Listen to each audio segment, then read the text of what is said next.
Hi, I'll be reading from the Kids Life Application Bible.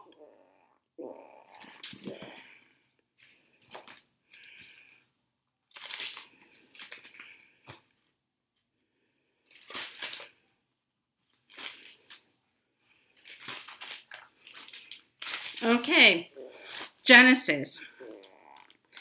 Then God looked over all he had made, and it was excellent in every way. From Genesis chapter 1, verse 31.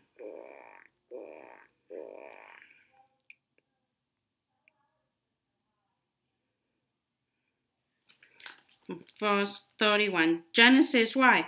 Genesis was written to tell how God created the world and to show how God wants people to worship and obey Him. Where? At the very beginning of this book, the world had not yet been made. Then, after creating the earth, God made Adam and Eve. Their story takes place in the Garden of Eden. Other stories in the book take place in the parts of the world that today are called Iraq, Israel, and Egypt. Who? Genesis tells the stories of Adam, Eve, Cain, Abel, Noah, Abraham, Sarah, Isaac, Lot, Melchizedek, Jacob, Esau, Joseph, and many others.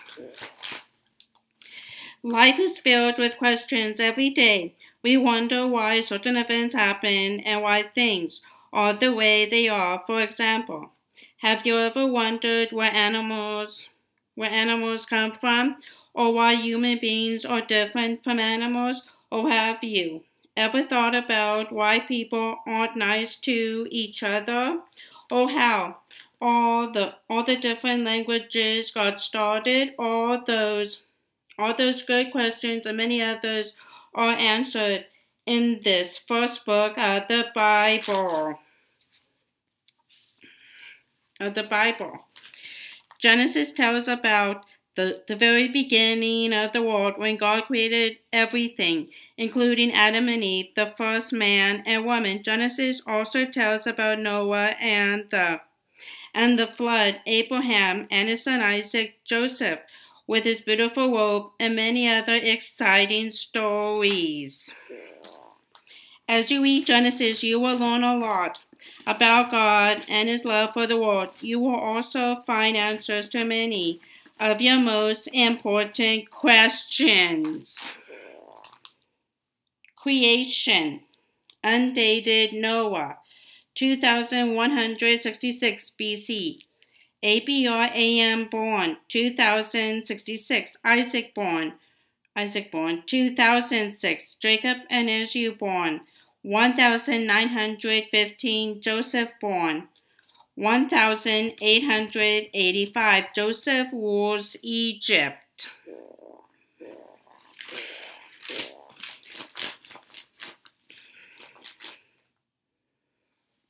Okay. Genesis chapter 1, the account of creation. In the beginning, God created the heavens and the earth. The earth was empty, a formless mass cloaked in darkness, and the Spirit of God was hovering over its surface. Then God said, "Let there be light," and there was light, and God saw that it was good.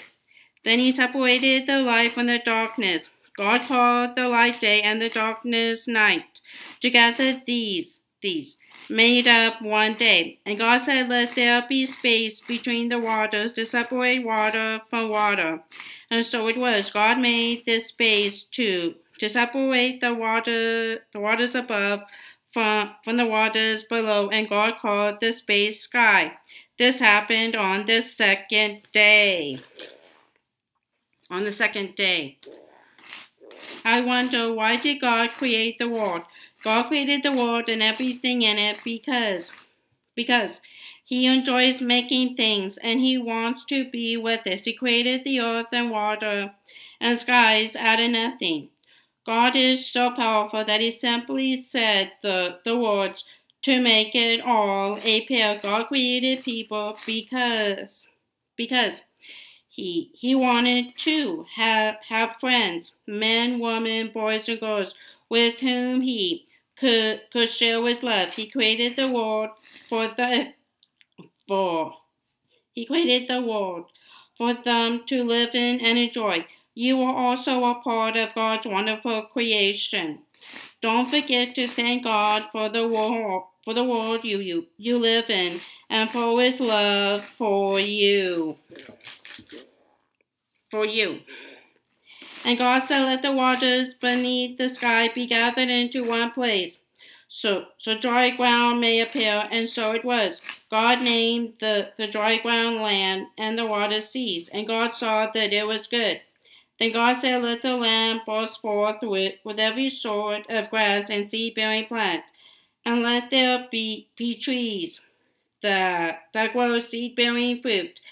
The seeds will then produce the kinds of plants and trees from which they came," and so it was.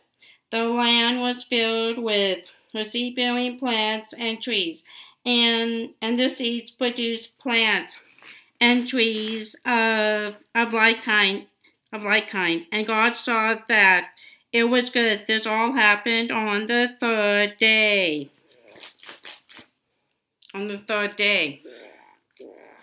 And God said, let bright lights appear in the sky to separate the day from the night.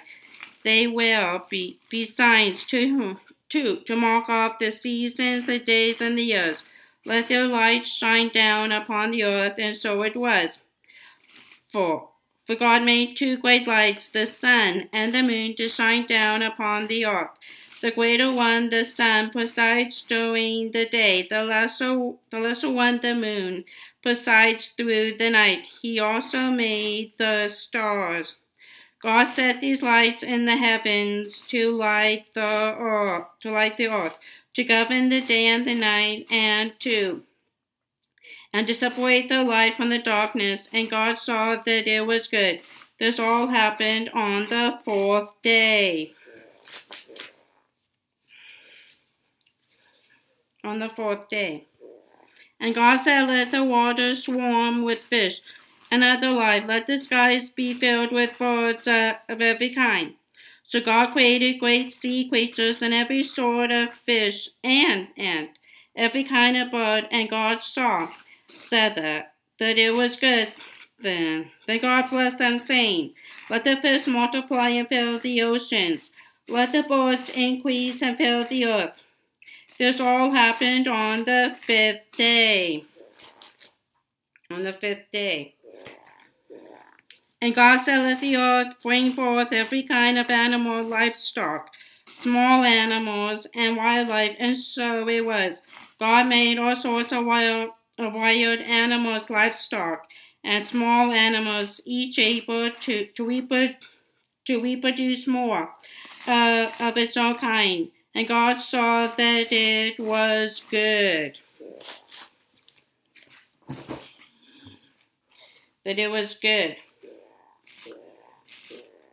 God said, "Let us make people in our image, to be like ourselves.